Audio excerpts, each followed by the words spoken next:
Dear Notebook, you won't believe what just happened. I was chased by the creepiest ghost you have ever seen.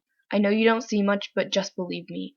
I ran like lightning down the stairs, but ended up trapped against the front door, which I had locked. As I stood there, scared stiff, the creature hissed, "Snowy will be the end of you." Then the ghost disintegrated into a pile of dust and blew away in a chilly draft that came out of nowhere. When Mom got back, I told her what happened, but she said I was seeing things and that we would talk to Dad about it. Since I insisted I saw something at dinner, Mom and Dad agreed I needed to see a psychologist. Me and my big mouth. I wish I hadn't have said anything about it. I'm worried. I didn't imagine anything. It was real. Nothing is wrong with me. But try telling that to my parents. Luckily, I just told them the part about seeing a ghost. I didn't tell them about the note or the words in the mirror. That was close.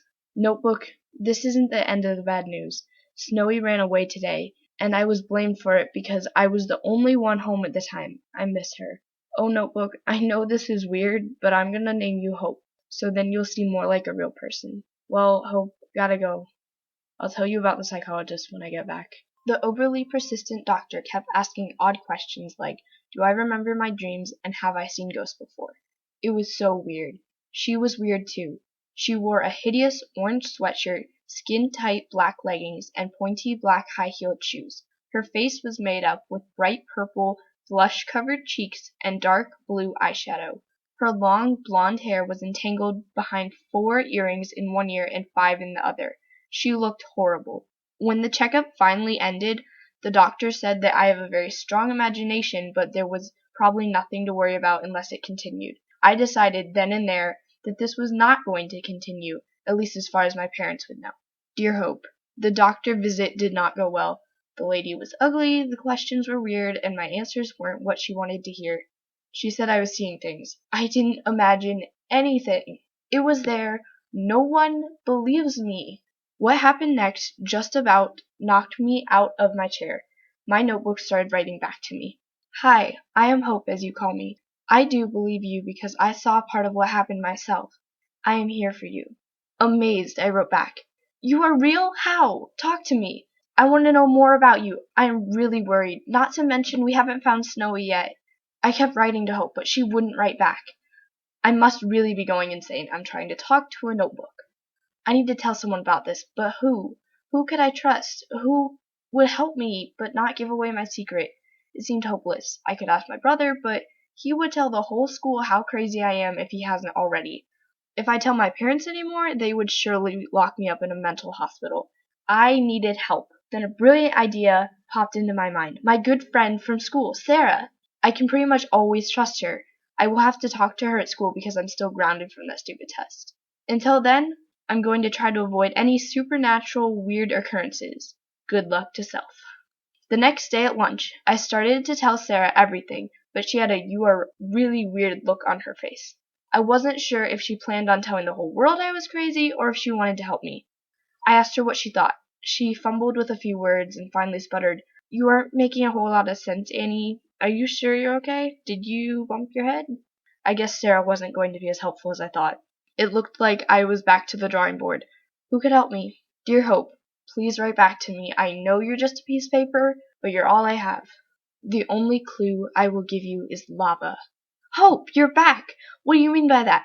Hope, Hope, ugh, you could be a tad more helpful by explaining the word lava to me. Hope was silent.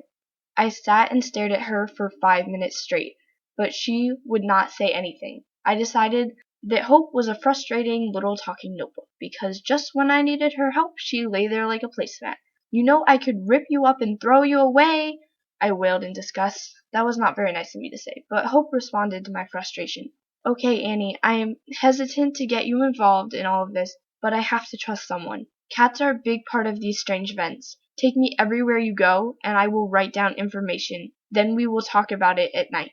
During school the next day, all of my friends were mean to me. Nicole, a friend of mine, dumped her lunch tray on me. Later, Casey tripped me in gym class. The day just got worse and worse from there. I bet Hunter told everybody about my experiences. That night, I looked for my talking notebook. Where was she? I looked everywhere, under my bed, next to my dresser, behind my desk, in my closet, and everywhere else I could think of. I went down to the kitchen and asked my mom if she had seen her. Looking hurt, Mom said, I am sorry, Annie. While you are grounded, your father and I are banning you from your notebook because you are spending too much time with it and not getting your homework done. Now go and study. Dinner will be ready soon. I stomped up the stairs and then glared at the big pile of homework on my desk. I had history, science, and the dreaded math workbook pages. It was the third to last day of school, and the teachers were still piling on homework. 3/4 times 7.5, I mumbled, after I found the right page in my math journal. Hey, Ghost Whisperer, still have any friends? My brother smirked from the doorway. You! I yelled at him, but was cut off by my mom barking. Do your homework! Hunter smiled slyly and went back to his room. After 2 boring days, I got my notebook back and was ungrounded. I was free at last, and tomorrow was the last day of school. I will have more time to work on my cat mystery. Mom, I'm going to the park, I said as I opened the garage door. Okay, be back before dinner, she called from upstairs. I glanced at my watch. 4:40, hour till dinner. After passing the swings, I spotted a walking pathway I had never seen before. I headed over to the tree-surrounded trail and began exploring. It was so eerily quiet. No birds sang, there was no sound anywhere. Although I sensed this was not a good idea, I edged onward. I soon came upon an area surrounded by a brick wall and guarded by a private property placard. No one else seemed to be there, but yet I felt as if someone were calling me in. Soon I spotted a perfect climbing tree next to a wall and flung myself inside. Gulp. It was an old graveyard. I decided it was too creepy and turned to leave. But there was no climbing tree on the inside and the gate was chained shut. I stared at my watch in disbelief. It was 5:30 and I was due home in 10 minutes. Help! I screamed, feeling the hair on the back of my neck stand up. Then I thought I saw something, but it wasn't a person, it was more like an animal. I can help, hissed a greedy voice. Where are you? I responded, afraid of what I might see. Over here, it murmured.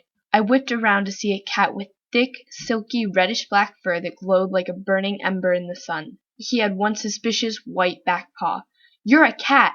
I must be dreaming. Cats can't talk, I stammered. Oh, they do. You're not dreaming, reassured the glowing cat. Now come here. I have a deal for you. If you get rid of your cat, I will get you out, he explained. Why would I ever do that? I asked. Why? Well, let me tell you about Snowy. She is pure evil. When I heard you calling for help, I tried to come, but Snowy wanted me to leave you here. I argued with her, and she attacked me. Luckily, I got free from her grasp and managed to get here, the cat explained. I had never heard a talking cat before, but I didn't feel I could trust this one. I don't believe a word you say. Prove it, I said, getting eye to eye with him. You don't have to believe me, but you'll have to make a deal with me if you want to get out of here. I'll help you get home if you have Snowy put to sleep, he smirked, showing his surprisingly white teeth. I wasn't going to make any deals with this shady cat. I would find another way out. No, I am not going to kill my cat, I screamed. I will just have to take you with me then, he laughed, and then put his paw on my hand. I tried to pull away, but he had taken control of my body. He forced me to get up and follow him. He jumped to the top of the brick wall and was just about to lift me over. Don't you dare, Lava, hissed an angry voice. I swung around to see Snowy on the top of the opposite brick wall.